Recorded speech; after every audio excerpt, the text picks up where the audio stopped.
بسم الله الرحمن الرحيم. The Voice of Ummah Online Network of Islamic Education. الحمد لله رب العالمين والصلاة والسلام على أشرف الأنبياء والمرسلين أشهد أن لا إله إلا الله وحده لا شريك له وأشهد أن محمدا عبده ورسوله اللهم صل على محمد وعلى آل محمد كما صليت على إبراهيم وعلى آل إبراهيم إنك حميد مجيد اللهم بارك على محمد وعلى آل محمد كما باركت على إبراهيم وعلى آل إبراهيم إنك حميد مجيد رب اشرح لي صدري ويسر لي أمري واحلل عقدة من لساني يفقهوا قولي أعوذ بالله من الشيطان الرجيم بسم الله الرحمن الرحيم والذين تبوأوا الدار والإيمان من قبلهم يحبون من هاجر إليهم ولا يجدون في صدورهم حاجة مما أوتوا ويؤثرون على أنفسهم ولو كان بهم خصاصة ومن يوق شح نفسه فأولئك هم المفلحون. آج کی گفتگو کا عنوان مدینہ منورہ کے فضائل. مدینہ منورہ وہ بابرکت شہر ہے جو کہ دین اسلام کا مرکز، رسول اللہ صلی اللہ علیہ وسلم کی ہجرت کی جگہ اور قیامت تک کے لیے آپ صلی اللہ علیہ وسلم کی قبر مبارک اس شہر میں موجود. مدینہ منورہ اس لحاظ سے بھی بہت اہمیت کا حامل ہے کہ جہاں سے دین کی کرنیں پھوٹی. نبی صلی اللہ علیہ وسلم نے فرمایا کہ قیامت کے قریب دین مدینہ کی طرف سکڑتا چلا جائے گا. ان الدین لیعذر الی المدینہ کما تعذر الحیۃ الی جحرها. جس طرح سانپ اپنی بل کی طرف ہٹتا چلا جاتا ہے، سمٹتا چلا جاتا ہے، دین اسی طرح مدینہ کی طرف سمٹتا چلا جائے. بدا الاسلام غریبا وسیعود کما بدا. آپ نے فرمایا کہ جب دین اسلام کا آغاز ہوا تھا تو یہ ایک اجنبی دین تھا، لوگوں نے اس کو اجنبی دین سمجھا، اور پھر ایک وقت آئے گا کہ لوگ دوبارہ دین کے ساتھ وہی اجنبیت کا رویہ اختیار کریں، بیگانے ہو جائیں، تو دین پھر مدینہ کی طرف سمٹتا چلا جائے. اس لیے مدینہ منورہ دین اسلام کا مرکز، اور جب لوگ دین سے منہ موڑ لیں گے تو اللہ احکم الحاکمین دین کو واپس مدینہ کی طرف سمیٹ لیں. انشاءاللہ یہ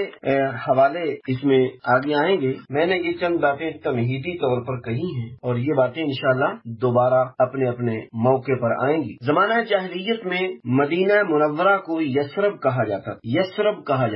یثرب کا معنی ہوتا ہے ڈانٹ، جھڑک، سختی. مدینہ منورہ چونکہ وبائی امراض کے لیے مشہور تھا کہ اس علاقے میں بہت سی وبائی امراض بکثرت وقتاً فوقتاً آتی رہے، اور مدینہ منورہ جسے یثرب کہا جاتا تھا خاص طور پر بیرونی لوگوں کے لیے، باہر سے آنے والوں کے لیے تو بہت زیادہ مشکل کا باعث ہوتا. جو بھی یہاں آ کر رہتا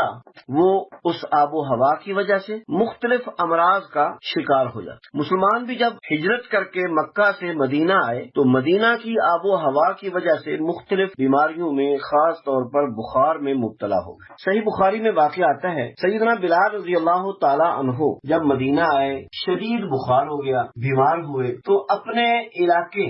علاقوں کو یاد کر کے، یعنی بیمار ہو گئے اور بیماری میں اپنے علاقوں کو یاد کیا کرتے. جب آدمی بیمار ہوتا ہے اور اپنے گھر سے، اپنے شہر سے، اپنے علاقے سے دور ہو تو پھر آدمی عموماً ایسے مواقع پر اپنے گاؤں کو، اپنے گھروں کو یاد کرے، اپنے گھر کو یاد کرے. تو بخار کی وجہ سے حضرت بلال رضی اللہ تعالی عنہ اپنے شہر کو، اپنے گھر کو، اپنے اس اصلی وطن کو یاد کیا جب ہجرت کر کے مدینہ بلال رضی اللہ تعالی عنہ اور دوسرے صحابہ کرام گئے. تو اس وجہ سے اس کا نام یثرب مشہور تھا. اللہ کے رسول صلی اللہ علیہ وسلم کی دعاؤں کا نتیجہ کہ اس شہر کو اللہ احکم الحاکمین نے ان وبائی امراض سے محفوظ کر دیا. وہ تمام چیزیں جو